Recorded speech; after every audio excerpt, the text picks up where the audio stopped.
सभी को जय सिया राम। रामचरितमानस अयोध्या कांड दोहा संख्या 28। यहाँ पर मास पारायण का 13वां विश्राम भी हुआ है और आगे जो प्रसंग चला है उसको हम लोगों ने कल भी थोड़ा सा पढ़ा समझा। आज यहाँ पर फिर से चर्चा इसलिए कर रहे हैं क्योंकि ये पूरी कथा का, पूरे रामचरितमानस का, भगवान राम के धरती पर आने का बहुत महत्वपूर्ण टर्निंग पॉइंट है। इसी प्रसंग से पूरा कथा का रुख बदल जाता है और भगवान राम के धरती पर अवतरित होने का जो आधार बनता है वो इसी प्रसंग से, या हम कहें इसी टर्निंग पॉइंट से बनता है। तो इसको हम लोग जितना भी डूब डूब के समझना चाहेंगे कम। और इसीलिए सबसे ज्यादा जो विवेचनाएं करी हैं चिंतकों ने, दार्शनिकों ने, विचारकों ने, लेखकों ने, इस प्रसंग में शामिल चरित्रों की बहुत अधिक है। तो यहाँ पर हम देखते हैं जो पहली चौपाई है वह है सुनहु प्राण प्रिय भावत जी का, देहु एक बर भरतहि टीका। कैकेयी दशरथ जी से कह रही है कि हे प्राण प्रिय, एक एक शब्द तुलसीदास जी ने जो लिखा, एक एक शब्द ध्यान देने योग्य है। हे प्राण प्रिय, जो मेरे जी को भाता है वो ये है कि देहु एक वर भरतहि टीका, कि भरत का राज्य तिलक दीजिए, राज्याभिषेक भरत का हो, यह वरदान मुझे दीजिए। दशरथ जी को प्राण प्रिय कह रही हैं कैकेयी जी, और अपने जी को ये भाता है ये कह रही हैं। और वरदान के रूप में क्या उनको पहला वरदान चाहिए ये कह रही हैं। पर जरा दूसरी चौपाई पढ़िए तो यहाँ पर सारा मर्म छुपा हुआ है कि मांगू दूसर वर कर जोरी, दूसरा वर में हाथ जोड़कर मांग रहे। यानी हाथ जोड़कर हम कब मांगते हैं, क्या मांगते हैं? जब हमको लगता है कि ये तो हमें मिलना ही चाहिए। भारत के टीके को उसने इस तरह का उसमें विशेषता नहीं सम्मिलित करी। चाहे भले रही है कि भावत जी का, लेकिन जो उसका व्यवहार है वो कहाँ दिख रहा है? विनम्रता वाला, कि ये तो मिलना ही चाहिए। मिलता कब है? जब हम विनम्रता से मांगते हैं। तो तुलसीदास जी इस एक चौपाई में जो कैकेयी का चरित्र यहाँ समेटे दे रहे हैं वो आगे की चौपाइयों में हमें नहीं मिलेगा, पर आरंभिक वार्तालाप में हमें वही मिल रहा है, मांगू दूसर बर कर जोरी। और हाथ जोड़ करके जो मांगा जाएगा उसको देने वाले राम। तो इसलिए यही यही उसकी इच्छा पूरी हो रही है, और उसके अलावा जो पहला वरदान है वो पूरा ही नहीं हो रहा है। मांगू दूसर बर कर जोरी, पूर्वहु नाथ मनोरथ मोरी। और हे नाथ, मेरे इस मनोरथ को पूर्ण कीजिए। दूसरे वर के लिए कह रही है क्योंकि तुलसीदास जी ने अर्धाली में ये लिख दिया कि दूसर वर कर जोरी, नहीं तो वो दोनों वर के लिए ऐसे ही लिख देते कि मेरे इन दोनों मनोरथों को पूर्ण कीजिए, पर ऐसे नहीं लिख रहे। अर्थात कैकेयी को क्या पता है कि क्या होने वाला है, वही होना चाहिए, और वो जानती है कि बिना उसके ये हो नहीं सकता है। पूर्वहुनाथ मनोरथ, मेरी इस इच्छा को पूरा कीजिए। तापस बेस विशेष उदासी, 14 बरिस राम बनवासी, सुनि मृदु बचन भूप ही सोपू, शशि कर छुअत विकल जिमितो। अब यहाँ पर एक बहुत विशेष बात वो कहती है कि 14 वर्ष के लिए राम को वनवास, जबकि दशरथ जी ने उससे कहा है कि जिसने तुमको अप्रसन्न किया है, गुस्सा दिलाया है, जिसके कारण तुम्हारा क्रोध है, कहु कहि नृपहि निकासौ देसु, कहु कहि रंग कहि करौ नरेसु, कहु कहि नृपहि निकासौ देसु। वो चाहती तो राम को सदा के लिए देश निकाला भी करवा सकती, लेकिन वो कहती है कि 14 वर्ष। और क्या वो भरत को नहीं जानती है? क्या वो राम को नहीं जानती है कि 14 वर्ष बाद राम आएंगे तो क्या भरत राज सिंहासन पर बैठे रहेंगे? और 14 वर्ष बाद राम आएंगे तो क्या वो भरत से कहेंगे अब तुम उतरो मैं बैठूंगा? कि क्या प्रजा क्या किस तरह से वहां पर अपनी प्रतिक्रिया जाहिर करेगी? ये सब अगर आप सोचिए तो सारी स्थिति स्पष्ट हो जाएगी। यहां से फिर हम आगे बढ़ते हैं कि सुनि मृदु बचन भूप ही सोकु शशि कर छुअत बिकल जिमिको। और अगर हम राजनीतिक दृष्टि से ये 14 वर्ष को देखते हैं तो एक बहुत पहले हमने एक पेपर पढ़ा था अहमदाबाद में, ये रामचरित भवन का ही कॉन्फ्रेंस था, तीसरा था वो। उसमें मेरा विषय ही था कि सीता का परित्याग राम मर्यादा की पराकाष्ठा। वहां पर एक बिंदु मुझे लिखने पढ़ने से चिंतन करने से उसमें मैंने उसको उल्लेख किया था कि अगर आप महाभारत के कथा में जाते हैं तो वहां पर भी पांडवों को 12 वर्ष का वनवास और 1 वर्ष का अज्ञातवास, और 1 वर्ष का अज्ञातवास अगर जाहिर हो गया तो पुनः 12 वर्ष का। तो ये क्या चक्कर है? निश्चय ही जैसे आज संविधान होता है तो एक संविधान की सबकी मर्यादाएं होती, सीमाएं होती। हम किसी को भी जाके आजीवन कारावास नहीं दे सकते हैं। न्यायालय जो हमारा चलता है संविधान के मुताबिक ही चलता है। किसी को भी जाके फांसी पे नहीं लटका दिया जा सकता।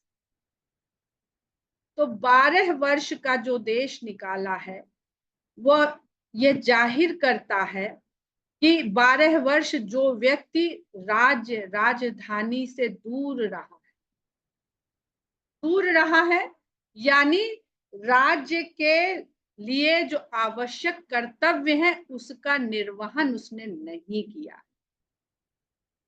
राजा लोग युद्ध के लिए बाहर जाते थे, वर्षों बाहर रहते थे, लौट कर भी आते थे। अभी आपका वीजा होता है ना जैसे बाहर देश का, और आप अपने देश आते हैं तो उसमें आपको एक निश्चित समय के बाद जिस देश का वीजा है वहां जाना पड़ता है अगर आपके पास वहां की नागरिकता नहीं है, वो निरस्त हो जाता है। वरना कोविड में बहुत सारे लोग इसलिए आ जा नहीं सके, उसके हैं नियम कायदे, जानेंगे तो पता चलेगा आपको। तो 12 वर्ष तक जो नगर राजधानी से राज्य के कर्मों से विमुख होकर जीवन यापन करता है वो राजा बनने के योग्य नहीं रह जाता। उसने ये सिद्ध कर दिया कि उसने राजनीतिक कोई भी जिम्मेदारी नहीं उठाई है। तो दोनों जगह हम देखते हैं राम के उस जीवन में देखते हैं वनवास में कि वो बराबर राज्य के प्रति जिम्मेदारियों का निर्वहन कर रहे हैं। वो सन्यासी बन के बैठे नहीं है कि ध्यान पूजा कर रहे हैं और ज्ञान अर्जन कर रहे हैं, संतों की संगत कर रहे हैं। वो क्षत्रिय धर्म का बराबर निर्वहन कर रहे हैं। क्षत्रिय धर्म यानी लोगों की रक्षा करना। इसलिए जो कैकेयी ने कहा है वो, अब यहाँ पर हम कैकेयी का जो चरित कथा दिखा रही है इस समय उस तरह से कहते हैं कि 14 वर्ष जब राम बाहर रहेंगे, 12 वर्ष से अधिक है वो समय।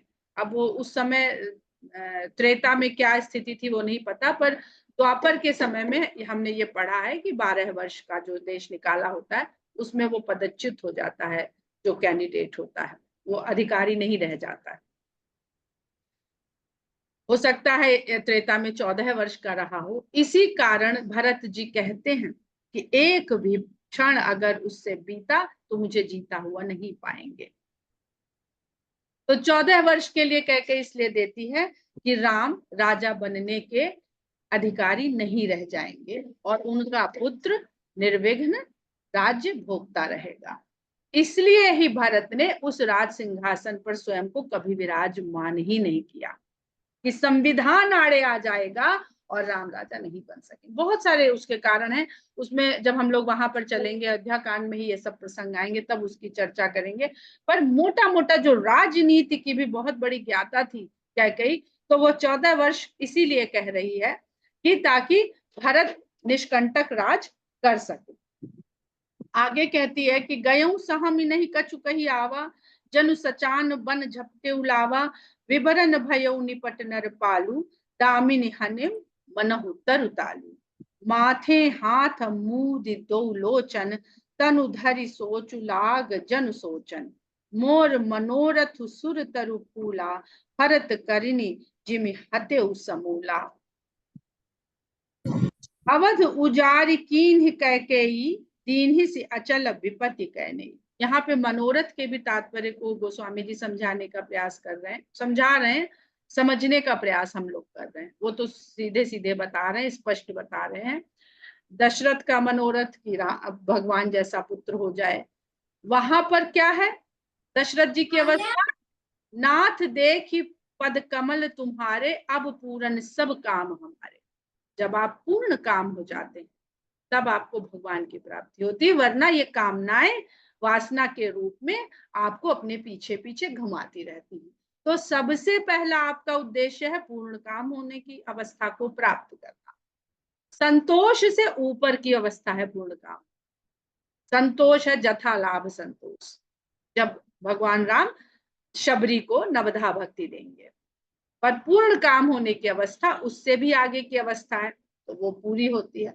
फिर कैकेयी अपना मनोरथ कहती है, जो इस संसार में हर जीव का, हर जीवात्मा का मनोरथ है विषय कामनाओं से लिप्त। उसमें कहीं ना कहीं उसकी विषय कामनाएं ही उसका मनोरथ के पीछे होती है। तो वो मनोरथ नहीं है, वो मनोकामनाएं हैं। मनोकामना और मनोरथ में भेद है। अब यहाँ पर दशरथ जी का फिर मनोरथ आ जाता है कि मेरे मनोरथ रूपी कल्प वृक्ष का जैसे ही फूल लगने शुरू हुए और फल लगने का समय आया, फूल के बाद फल लगने वाले थे, कि उसको हाथिनी ने जड़ सहित उखाड़ दिया। हाथी शब्द भी गोस्वामी जी ने विषयों के लिए लिया है। सिंह का प्रतीक हमेशा धर्म के लिए लिया है और हाथी का प्रतीक हमेशा विषयों के लिए लिया है। विषय दूर होते हैं धर्म के सामने आने से, धर्म विषयों से हमें दूर करता है। तो यहाँ पर जो मनोरथ, उनका मनोरथ रूपी वृक्ष उखाड़ दिया गया जड़ से, क्योंकि वही दशरथ जो पूर्ण काम थे पिछले जन्म में, इस जन्म में वो काम, कामना, वासना, उनकी वासना नहीं है पर कैकेयी की वासना है, और दशरथ जी काम के अधीन है। इसलिए जो पाया था वो भी उनसे अब छिन जाएगा। तो इसीलिए जो जन्म मरण का या भव सागर का जो चक्कर बार बार गोस्वामी जी कहते हैं, वो यही समझाता है कि इतना कुछ कर लेने के बाद भी जब भगवान मिलता है तो वो फिर भी छूट जाता है, दशरथ से छूट जाता है। तो साधारण जीव की, मनुष्य की क्या हैसियत है कि वो भगवान के प्रति अपने मन में प्रेम को सदा बनाए रखे। अब यहाँ दशरथ जी के साथ क्या दुविधा हो गई है। अयोध्या कांड है और इसमें युद्ध नहीं है, पर दुविधा देखिए। दशरथ जी के मन में जो दुविधा है वो राम के प्रति प्रेम भी है और कैकेयी के प्रति विषय जनित प्रेम भी है। तो विषय जनित प्रेम और ब्रह्म के प्रति प्रेम एक साथ एक डब्बे में कैसे रहेगा। मन रूपी, हृदय रूपी जो स्थान है, वहां दोनों एक साथ कैसे रहेंगे। तो ये द्वंद्व तो मचा रहेगा। विषय कामनाएं उस प्रेम से ढकेलेंगे कि हम ही बना लें कब्जा, और मनुष्य चाहता है कि नहीं, हमारा राम के प्रति प्रेम बना रहे, दशरथ जी की भांति। अवध उजारि कीन्ह कैकेयी, जिस अयोध्या में राम जन्म लेकर के आए, एक कामना के वशीभूत, काम के वशीभूत होने से वही अयोध्या दशरथ जी के ही हाथों उजड़, वही कारण बन गए। अपरोक्ष परोक्ष हम जो भी कहें, ना वो कैकेयी के सौंदर्य के वश में होते और ना राम उनसे बिछड़ते। तो यहाँ पर कथा और चरित्र को हम अलग रखते हैं और एक दशरथ जी के चरित्र के द्वारा संसार में मनुष्य के चरित्र को, उसके परिणाम को समझने का भी प्रयास करते हैं। तीन्ही सी अचल विपत्ति कह नहीं, इसने कभी भी ना खत्म होने वाली विपत्ति। अचल, मकान अचल होता है, अचल संपत्ति कहते हैं, उसमें नींव डाली जाती है ताकि उसे कोई उठा के ना ले जाए।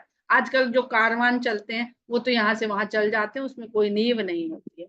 तो ऐसी विपत्ति की नींव डाल दी है जो सदा के लिए यहाँ अडिग रहे। यहाँ से अब हटने वाली नहीं है। तो ये मनुष्य रूपी जो अयोध्या रूपी शरीर है, ये अगर इस तरह की चीजों में फंस जाएगा तो विपत्ति की नींव हमने खुद डाली। नींव हम खुद डालते हैं और प्रार्थना ईश्वर से करते हैं कि हे भगवान नैया पार लगाओ। कवने अवसर का भयऊ गयऊ नारी विश्वास, जोग सिद्धि फल समय जिति जति ही अभिज्ञान। किस अवसर पर क्या हो गया, नारी का विश्वास चला गया, जोग सिद्धि फल समय जिम जति ही अभिज्ञान।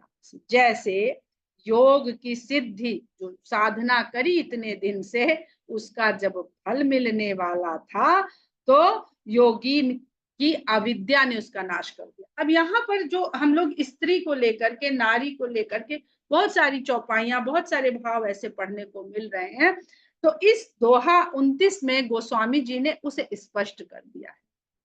दो ही स्त्रियां मानस में, वेद में वर्णित हैं, एक विद्या और एक अविद्या। यही स्त्री हैं और कोई स्त्री है नहीं। जब वो विद्या रूपी स्त्री है, विद्या रूपी स्त्री से जब बुद्धि संचालित होती है तो विद्या का काम है वेद के ज्ञान को बताना। जो वेद के ज्ञान को बताए वो अविद्या, और जो वेद के ज्ञान को छुपाए मतलब विषय के ज्ञान को बताए वो अविद्या। तो जो विद्या है वो तो चली गई, क्योंकि जिमी जति अविद्यानाश, अविद्या ने जिस प्रकार सन्यासी के सारी साधना को नाश कर दिया। अगर वो अविद्या के वशीभूत हो गया, अभी जो हमने बताया इसी से स्पष्ट हो जाएगा कि विषय कामनाओं की ओर प्रेरित करने वाली बुद्धि का ज्ञान अविद्या है। तो ये जितनी बातें नारी के विरोध आपको लग रही हैं, ये दरअसल अविद्या के विरोध में कही जा रही है। मनुष्य के जीवन में दो स्त्रियां हैं, विद्या और अविद्या। वो किसकी सुनता है? अविद्या का सुनता है तो सिद्धि, साधना, योग, तप, तपस्या, अच्छे कर्म, सत्कर्म, पुण्य सबका नाश हो जाता है। यही विधि राऊ मन ही मन झांखा, अब मन ही मन में खींच रहे हैं। क्यों? क्योंकि वही साधन बन गए हैं। अब आदमी जब देखता है कि हम ही ने इसका सबका रचा है, हम ही इसके कारण है, तो खींच जाते हैं। और देख कुभाति कुमति मन माखा, देख कुभाति कुमति मन माखा, राजा की ये दशा देख करके बुरी बुद्धि वाली कुमति, अविद्या से क्या बढ़ेगी? दुर्बुद्धि बढ़ेगी। विद्या से सद्बुद्धि का बढ़ावा होगा और अविद्या से एक एक चीज गोस्वामी जी साफ साफ लिख रहे हैं। किसी नारी की बुराई नहीं हो रही, किसी कैकेयी की बुराई नहीं हो रही, अविद्या से प्रभावित बुद्धि की बुराई हो रही। जो लोग इसको नहीं जानते हैं वो कह देते हैं गोस्वामी जी तो मानस में स्त्री के लिए ये लिख गए, वो लिख गए, नारी विरोधी थे, ये थे वो। अगर नारी विरोधी थे पुरुषों के लिए तो उससे अधिक लिख गए। जब आप चरित्रों का पढ़ेंगे आगे तो नारी से अधिक पुरुष के लिए, रावण के लिए जो जो लिखा है उन्होंने। अहंकार की जब भी बात आएगी वो सब पुरुष जनित बातें। नारद के प्रसंग में हमने पढ़ा, ये सब पढ़ा। तो ये हमारी अविद्या है जो हमें इस प्रकार की बुद्धि दे देती है कि हम उस ज्ञान को न समझ करके गोस्वामी जी के रचे हुए में ढूंढने लगते हैं, इस प्रकार आलोचना करने लगते हैं। जो हमें असत्य का दर्शन कराए वही अविद्या है। भरत की राउर पूत न हूं ही आने हूं मोल बेसाही की मोई, वो मन ही मन में फिर से क्रोधित होने लगती है। माखा शब्द जो है वो मर्श जो शब्द है उसका अवधिकरण है। षटकोण वाला शाह यहाँ पर ख के रूप में आता है। और कहती है दशरथ जी से कि क्या भरत आपके पुत्र नहीं है? जैसे उन्होंने प्रतिक्रिया देखी कि सारा आनंद गायब हो गया, हाथ माथे पे लगा के और आंखें बंद करके निढाल होके तो जमीन पे गिर पड़े हैं। तो कहती क्या भरत आपके पुत्र नहीं है? आने हूं मोल बेसाही की मोही, और क्या मुझे आप मोल खरीद करके लाए हैं? मैं आपकी ब्याहता रानी नहीं हूं। जो सुनी सरु अस लाग तुम्हारे, काहे न बोलहूं बचन संहारे। अगर मेरी बातें आपको ऐसे ही बाण के समान लगनी थी तो संभाल के वचन क्यों नहीं दिया था? पहले क्यों नहीं सोच विचारे? तो यहाँ पर ये भी हमको समझाया जा रहा है कि किसी को वचन देने से पहले बिना जाने कभी किसी को वचन नहीं देना चाहिए कि सामने वाला क्या कहने वाला है। देहु उतर अनुकरहु कि नाही, सत्य संध तुम रघुकुल माही। कहती है कि उत्तर दीजिए, करेंगे कि नहीं करेंगे, क्योंकि आप तो रघुकुल में सत्य संध के रूप में विख्यात हैं, अपने सत्य के लिए विख्यात हैं। देन कहेहु अब जनि बरु देहु, तजहु सत्य जग अप जसु लेहु। सत्य सराही कहेहु बरु देना, जाने ले ही मांगी चबेना। कहती है कि देने को कह तो दिया अभी आपने थोड़ी देर पहले ही, देहु देन कहेहु अब जनि बर देहु, और अब वरदान देते नहीं बन रहा है। तजहु सत्य, तो त्याग दीजिए सत्य, जो अभी अभी आपने कहा कि रघुकुल में तो सभी सत्य को धारण करने वाले हैं और सत्य ही सभी पुण्यों के मूल में है। सत्य से बढ़कर के कोई दुनिया में, असत्य से बढ़कर कोई पाप का ढेर नहीं है। ये सब अभी अभी आपने कहा है, तो कोई इसमें मुझे कुछ भी बुरा लगने वाला नहीं है। आप बस ये बताइए कि देंगे कि नहीं देंगे। नहीं देना है तो सत्य को त्याग दीजिए और संसार में अपयश को अपने प्राप्त करिए। तो वहां चोट भी करती जाती, ये बताती जाती कि क्या हाल होगा। जो कीर्ति पताका लहरा रही है उसमें फिर बट्टा लग जाएगा रघुवंश में। सत्य सराही कहे उबर देना, सत्य की इतनी सराहना करी आपने, और सत्य की सराहना कर करके आपने वर देने की बात करी, तो आपने क्या सोचा था कि मैं कोई लैया चना चबैना मांग लूंगी। शिव दधीच बलि जो कछु भाखा, तनु धनु तजेऊ बचन पनुआ। और उदाहरण दे करके उनके जो सत्य प्रतिज्ञ व्यक्तित्व है, उनका चरित्र है, उसको और पोषित करती है।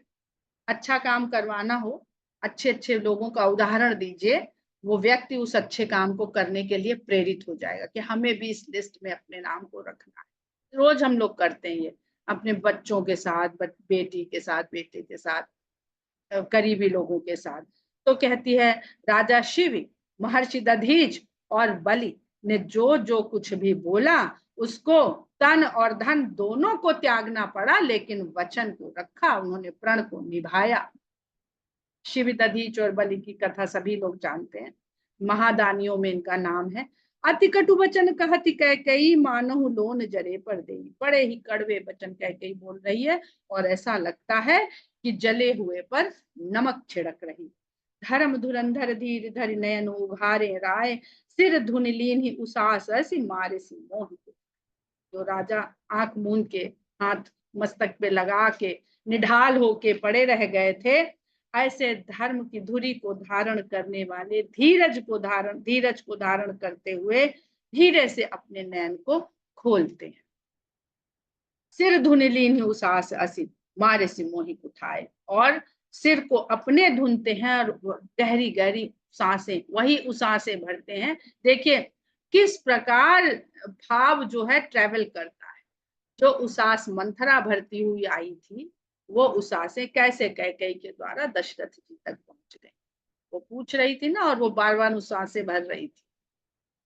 तो वही उसास अब सारा भाव वहां से ट्रांसफॉर्म होते हुए दशरथ जी तक पहुंच गया, और वो भी सिर धुनते हुए उस सांसें लेने लगे और सोचने लगे कि इसने मुझे बड़ा ही कठोर आघात कर दिया है। आगे दीख जरत रिस भारी, मानो रोष तलवार युकारी। और आंख खोली है तो जिस जो कैकेयी का उन्होंने रूप देखा है, आगे दीख जरत रिस भारी, ऐसा लग रहा था क्रोध में जलती हुई कैकेयी उनके सामने खड़ी है, और मानो नंगी तलवार निकल आई है म्यान में से। मूठ को बुद्धि धार निठुराई, धरी को बरी सान बनाई, लखी महीप कराल कटोरा, सत्य की जीवन ले ही मोरा। बिल्कुल जो तुलसीदास जी ने पहले लिखा कि जब मंथरा ने देखा कि कैकेयी मेरी बात में आ रही है, तो बलि के पशु के लिए जैसे तलवार में धार दे रही है, वही वो आ करके यहाँ पर तुलसीदास जी उसको पूरा करते हैं कि ऐसा लग रहा है इस तलवार की जो मूठ है जिससे पकड़ते हैं, वो कुबुद्धि है और निष्ठुरता इसकी धार है कि कुछ भी कह लीजिए उसमें कोई फर्क नहीं पड़ेगा। और धरी कुबड़ी सान बनाई, और इस तलवार की धार जो है वो कुबड़ी मंथरा ने तेज करी है। लखी महीप कराल कठोरा, राजा ने इस कठोर तलवार को देखा और सत्य की जीवन ले ही, और ये समझ लिया कि यह तलवार मेरा ही जीवन लेने के लिए कैकेयी के रूप में खड़ी हुई है। बोले राउ कठिन करी छाती, वाणी सभी ने तास। फिर भी वो एक और मौका लेना चाहते हैं और अपने दिल को कड़ा करके, हृदय को कड़ा करके ऐसी वाणी विनय के साथ जो उसको अच्छी लगे, तासु सुहाती, जो कैकेयी को शायद अच्छी लग जाए, ऐसी वाणी में कहते हैं, प्रिया बचन कस कहसी कुभाती, भीर प्रतीत प्रीति करिहाती, मोरे भरत राम दुई आँखी, सत्य कहूँ करि शंकर साथी। कैसी बात करती हो तुमने, ऐसे कैसे कह दिया कि भरत क्या मेरे पुत्र नहीं है? ऐसे वचन किस प्रकार से कह रही हो? तुमने तो प्रेम की और विश्वास की, दोनों की हत्या कर दी। भीर प्रतीत प्रीत करें, भीर कह रहे हैं, भीर माने भीर यानी जिसके मन में डर है। तो कैकेयी को भीरू कह करके संबोधित कर रहे हैं, क्योंकि वो होशियार है, निपुण है, इतना बड़ा राज्य चलाते हैं। वो समझ गए हैं कि कैकेयी को डर हो गया है राम के राजा बनने से, इसका जो प्रभाव है वो कम हो जाएगा। इस डर से भयभीत होकर के ये इस प्रकार की बात कर रही है। तो कहते हैं कि हे भीरू, तुमने तो प्रेम और विश्वास दोनों की ही हत्या कर दी। मोरे भरत राम दुई आंखी, इतने पूरे जीवन में तुमने मुझे क्या समझा? मेरे लिए तो राम और भरत दोनों ही मेरी आंख के समान है, दोनों ही मेरी आंखें हैं। सत्य कहूं कर शंकर साथी, मैं शंकर को साक्षी रख करके यह सत्य बात कहता हूँ। अवश्य दूत तो मैं पठई भ्राता, आई ही बेग सुनो दो भ्राता। मैं अवश्य ही प्रातः काल होते ही दूत को भेजूंगा, और दोनों भाई यानी भरत और शत्रुघ्न बहुत शीघ्रता से यहाँ आ जाएंगे। सुदिन सोधि सब साधु सजाई, देहु भरत कहूँ राज बचाई। मैं अच्छा दिन शोधन करवा के, विचार करवा के और सारा साज समान सजा करके भरत को राजा बनाऊंगा। बजाई मतलब टंका बजा करके, टंके की चोट करवा के कि भरत को राजा करता हूं, ऐसा ऐलान, ऐसा उद्घोष करके भरत को राजा बनाऊंगा।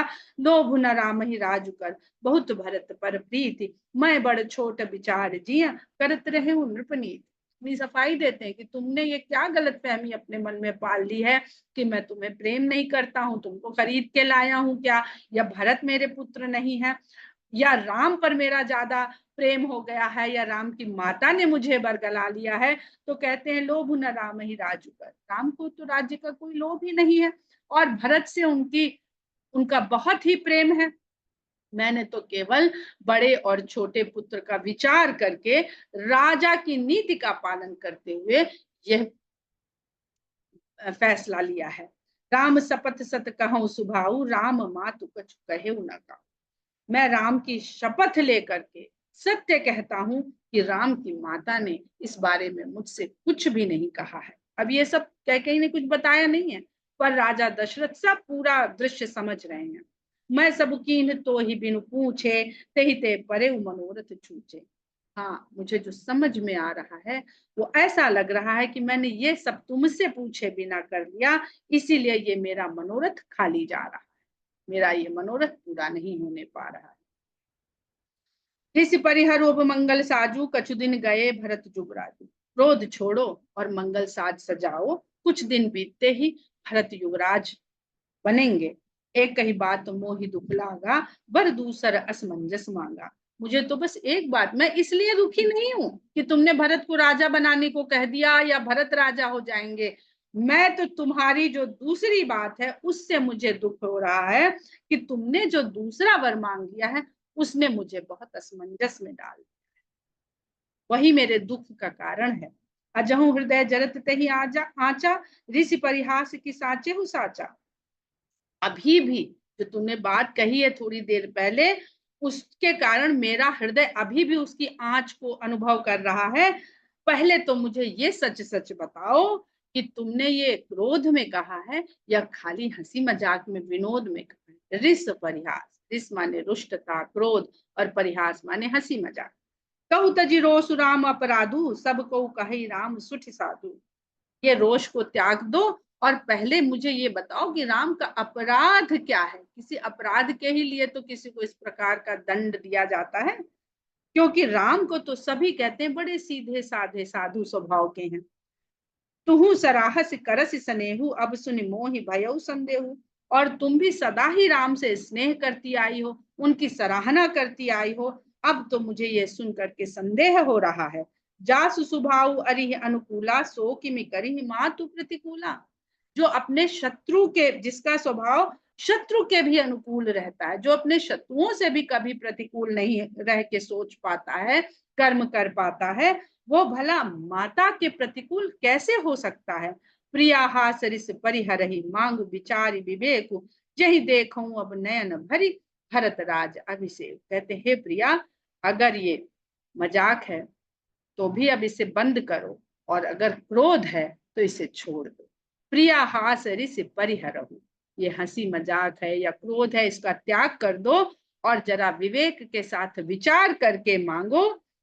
यही देखो अब नयन भर भरत राज्याभिषेक, जिससे मैं भरत का राज्याभिषेक अपनी आंखों से देख सकूं। यहाँ दशरथ जी ने वो बात कह दी है कि अगर तुम इससे नहीं हटोगी अपने इन वरदानों से, तो भरत को भी राज्याभिषेक में नहीं देख पाऊंगा। उनको पता है कि वो जीवित नहीं रहेंगे। हम लोग दोहा संख्या 32 पर आज विराम देते हैं। और बहुत सुंदर, सुंदर तो क्या ही कहें, बहुत दर्दनाक प्रसंग है, बहुत कष्टकारी प्रसंग है। इसमें एक दो बातें और हैं जिसको हम लोग कल और समझने का प्रयास करते हुए आगे बढ़ेंगे। जय सिया राम।